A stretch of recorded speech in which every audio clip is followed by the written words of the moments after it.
Star Wars, those crazy Star Wars! Well, look, it's December 2016. We've got another Star Wars movie coming out.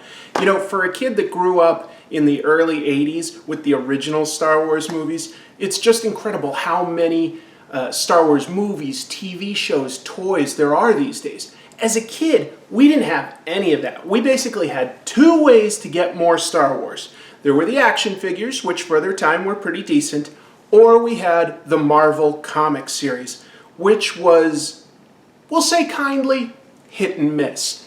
It sometimes had some cool stories and some cool characters, no doubt about it. And then there were times when it just did not feel like Star Wars. Today I thought we'd look back at one of those crazier issues and count up how many times things are Star Warsy, they feel authentic to Star Wars, or as we'll call them, totally wizard. Or things, moments, instances that don't really feel like Star Wars, which we'll kindly call Life Day. So the first step is to get the comic book, but fortunately I happen to know that my local comic book store, Atomic Comics, carries pretty much the entire original Marvel Comics Star Wars run. Let's go get an issue.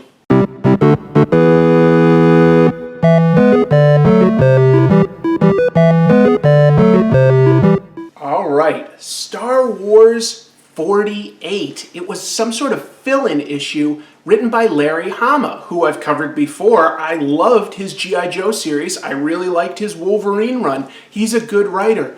But his Star Wars story that we're about to go over, it's completely bonkers. And I suspect it'll have a lot more moments of Life Day than it will totally wizard. Let's find out together. On page 1, we're introduced to the premise. Princess Leia is being escorted by R2-D2 and C-3PO and a new character, the unfortunately named Viscount Tardy. They're visiting the planet Argao, which is a banking planet. So we've had exciting desert planets, winter planets, forest planets. Actually, this is in 1981, so we haven't gotten to Endor. But still, we've had all sorts of wild worlds. Bespin, the Cloud City, the Death Star. This is a banking planet, and let's just hope that this is not where George Lucas drew his inspiration for the Trade Federation from, or we should be extra mad at this issue. The reason Leia is visiting with this Viscount Tardy is that supposedly he is a rebellion member that knows all sorts of complex banking procedures.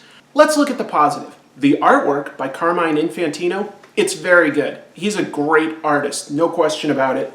I love this art. I will say his Leia looks slightly off-model compared to what we know. But honestly, he's just fantastic. This issue has wonderful art, no complaints about that at all. But the idea of a rebellion having some sort of minister of finance, it just does not fit for me. I mean, these people were a tiny band of guerrilla-like rebels. You know, the idea that they also have this finance minister, it just doesn't really compute to me. So I'm afraid this page is Life Day. Page 2 explains a bit more what Leia's goal is. She's trying to secure financing to buy more X-Wing fighters. That's fine. Supposedly Tardy is the only guy that knows the complex banking ceremonies, so that's why he's along.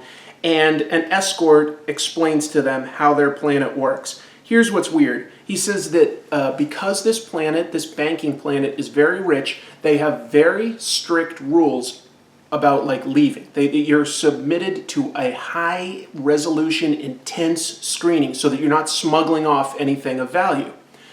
But coming aboard the planet, onto the planet, they don't check anything too carefully because they figure they're so rich, there's nothing important that you could bring along. I don't know if they've ever heard of terrorism or the fact that these are rebels. They call themselves rebels. You'd think that you might want to do some sort of cursory screening, but they don't. That's ridiculous, but this page, it kind of looks like Star Wars, doesn't it? Look at that landing bay, the spaceships. It's great. I mean, that's the only time we really get to see the Millennium Falcon, but it's there. So I'll give this page a pass and call it totally wizard. Just to add to how crazy this planet's laws are, you're even allowed to bring a diplomatic pouch carrying whatever you want, and they won't inspect it. And Leia has one. They're like, yep, you're allowed to bring that. You're allowed one diplomatic pouch. So she could have a bomb or a gun. Guns are outlawed. As we see in the next panel, there are 3 laws. They say that you can't remove precious metals, you can't possess a weapon, and you can't conspire to defraud the bank. Those are the 3 rules that they have, the only 3 laws. But look at that. These laws are written in English. But in Star Wars, they don't have English. They have this language. It's called Arabesh. And maybe we could see an editor's note translating that into English for us. This is a comic book, but we should see those symbols. We never see any English in the Star Wars movies. So it's already, I'd have to give this page a life day, but to add to that ridiculousness, Darth Vader is also visiting the planet along with some henchmen, and he and Leia don't instantly try to kill each other. They're just like, oh, it's you. They're more like high school jerks than arch enemies in a war. Darth Vader introduces 3 monsters that he's traveling with, and there's no other way I can describe it. These guys are monsters. Of course, Leia is smart enough that she instantly recognizes them as famous assassins, but Darth Vader says, no, this is my porter, my secretary, and my valet. He also has a diplomatic pouch, so, that's a plot point we should remember. I would say that these monsters, maybe not the most creative looking, but that's okay. I could believe that these guys could be seen in the cantina scene in the original Star Wars, for instance. But they basically look like a derpy creature from the Black Lagoon, some sort of off-brand weird cousin of Dracula, and Hellboy made out of poop. Leia mentions that they are, in fact, a high-density creature, a shapeshifter, and a telekinetic. And the page ends on some sort of a cliffhanger. Some guy leaving the planet says that he can explain, but his ribs have valuable metal in them. And he starts running. He's scared. He's like, I can explain. But this page absolutely gets a life day. The banking planet kills that guy that had the metal ribs. I don't know whether he really was a smuggler or if he just had an operation at some point in his childhood. That's probably the problem with your rules, Argao, the banking planet. If you had scanned this guy when he came in, maybe you could have confirmed whether he was smuggling or if he simply had some sort of metal in his ribs. But anyway, he's gone. Vader says, justice is swift on Argao. Leia replies, justice is a double-edged sword. And then Vader has to get the last word in. He says, except on Argao, princess. Except on Argao. Yeah, they're just sniping at each other. And why is Vader there? He's not there to get alone. He just says he's there on business from the Emperor to maintain diplomatic relations with this planet. It's crazy. Diplomatic relations? These guys have Death Stars and Star Destroyers, all sorts of imperial fleets, and they retain diplomatic relationships. It's something we never really saw, but okay, I'll buy it a little bit. But let's go back to that. This is separate from finding out whether this page is Star Warsy or not. What does Leia mean when she says justice is a double-edged sword? Justice is generally conceived of as a noble idea, isn't it? But it's a double-edged sword, as in it hurts the people trying to enact justice? Isn't that just injustice? I don't understand what Leia and Vader are arguing about here, basically. Maybe that makes me dopey. Leia points out to 3PO that the real reason Vader is there with his monsters is to kill Tardy, because that would, of course, invalidate their transaction to get a loan to make X-Wings. This page gets light day.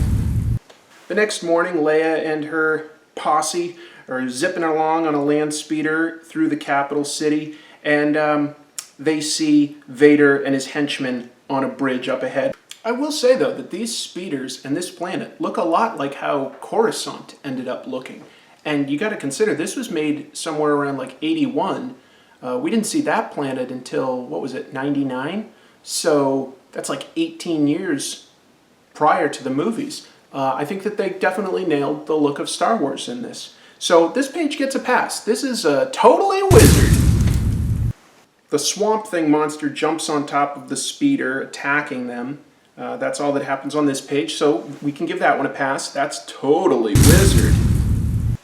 Leia asks for her diplomatic pouch. What's in there? Some sort of a remote control, and when she touches it, the guy disappears. Well, I don't know exactly what's happened yet, but, I think that we can give this a pass and call it totally wizard. Now things get pretty dumb.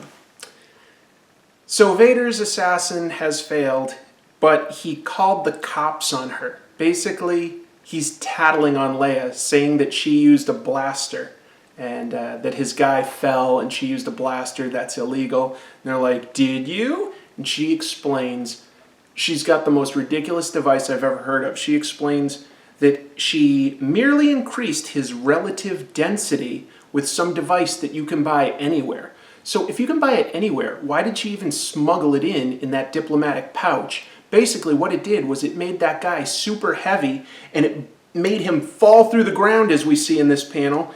Miles below, she says that he could come back to the surface in a few years. Isn't that just as good as killing someone? But the police are like, yep, nope, that's totally illegal. Gotta let her go, sorry. And Vader is literally shaking his hands with impotent rage. Not really the Darth Vader we're used to seeing. Sorry, this page, without question, gets Life Day. Vader's other two assassins are like, hey, was it smart to attack her so early? And Vader's like, silence, I don't discuss my plans with underlings. And he just sort of yells at them. It's a nothing page. I'd love to give it a pass and call it totally wizard, but this version of Darth Vader is not like any that we really ever saw in the original movies. He's just sort of yelling at his underlings. I mean, we're used to him silently choking them to death, showing his power, but we're not used to him just talking trash and letting things go. So I'm afraid this page gets a Life Day. Leia still has to participate in all sorts of diplomatic rules for this planet, including having some sort of like a wine and tea ceremony, something like that, in a arena full of butterflies. And C-3PO is really into them. He's like, one of my previous jobs, I got to categorize butterflies. I love butterflies. We'll call it a totally wizard. Vader sends his Dracula type of henchman, who's a shapeshifter. Somehow he transforms into a tiny little butterfly. I don't know where all the extra mass went and how he can fly, but he does.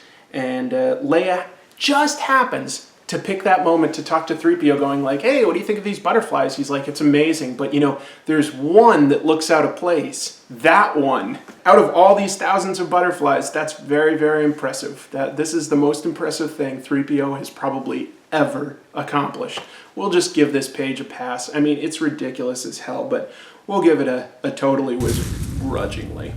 3PO then goes on to explain that species of butterfly is extinct and has a stinger, so Leia quickly leaps into action and says, R2-D2, you're fire suppressant, which makes the butterfly fall to the ground. Leia steps on it and says, oops. No one seems that upset, even though these butterflies are presumably protected on some level. And again, Darth Vader just silently walks away with rage. Does not feel at all like Star Wars. It gets Life Day. The final part of these diplomatic events that Leia and Vader have to go through is they have to watch the planet do military maneuvers. And it's perhaps the most ridiculous, because now you have Vader and Leia side by side sniping at each other. Check out this classic Vader quote. He says, how dull. The bankers of Argao think to deter aggression by demonstrating their military might to visiting government officials. This display is ludicrous to one who has destroyed entire planets. But the princess is quite aware of that. That is not how Darth Vader acts. This page gets a Life Day. So the poop lump assassin is the last one left, and we're told that he's a telekinetic. He grabs a missile from the air of this war demonstration and has it home in on Tardy. he's going to kill Tardy with this missile. Zooms in, closer and closer. Telekinesis, I can't go along with it. If they said it was the Force somehow, I'd be totally on board. If they said that that's all he knows how to do with the Force, or even if Vader did it or something, totally fine. But a poop monster with telekinesis does not feel like Star Wars to me. It gets Life Day. So the missile blows up Tardy, right? Well, no. Leia now has the most ridiculous explanation of what happened. Here, let's read this panel together. Oh blast, R2, your display circuits are malfunctioning again? How long have you been projecting a hologram of the Viscount over Lord Vader's valet? What? For as long as you've been projecting a hologram of the valet over Tardy? Somehow R2-D2 was swapping their images with a hologram, and Vader didn't notice that even though he's standing right next to the guy? This is the most ridiculous thing in this issue so far. It absolutely gets Life Day.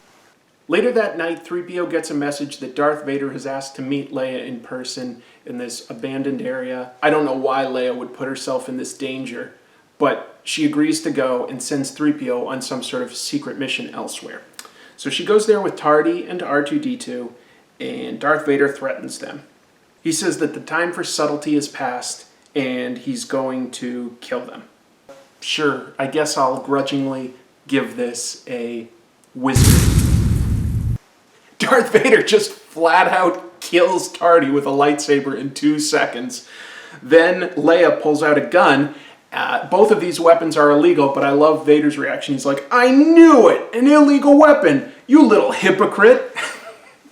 It's just not how these characters act at all.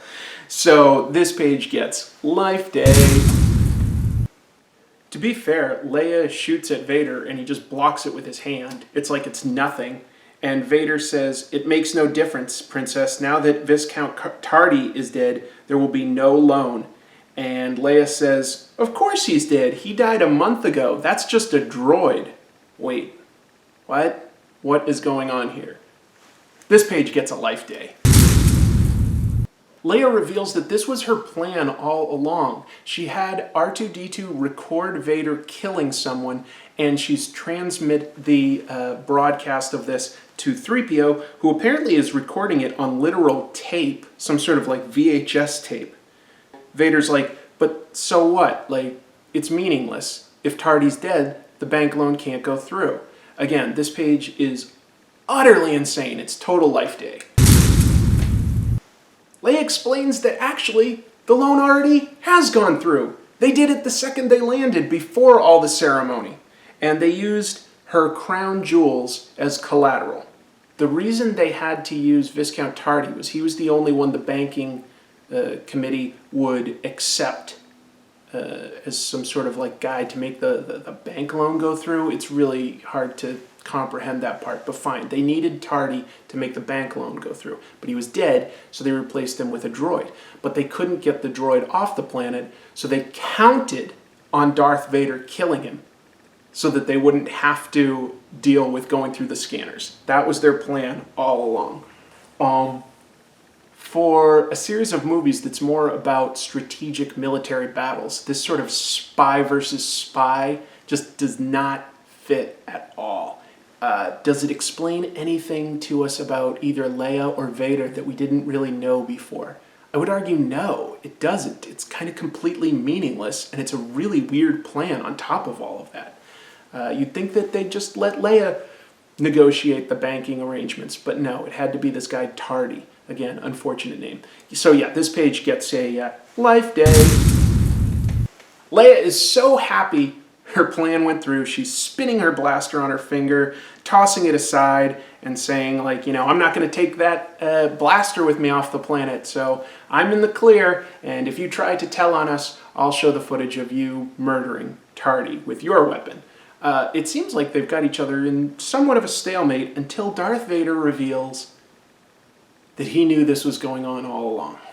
He says that his real primary objective was to get her crown jewels, and he pulls them out of his jacket and says that he simply bribed an official Vader then acts like he even knew that Tardy was a droid, and he simply went through with all of this as a charade, just to make sure that the deal went through and the jewels were delivered, because otherwise he couldn't steal them. If the loan didn't go through, then the jewels wouldn't have been put up as collateral.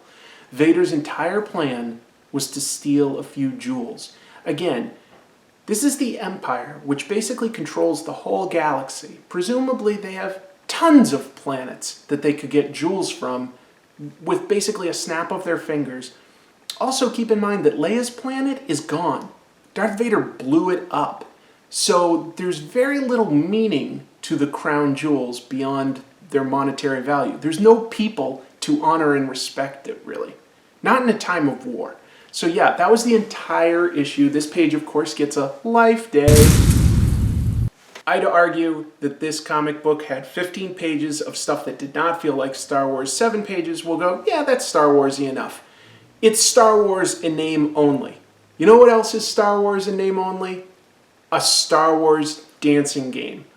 I don't have an Xbox 360, which is the only system you can play this on, but my in-laws do. Let's head over there and engage in some Star Wars in name only.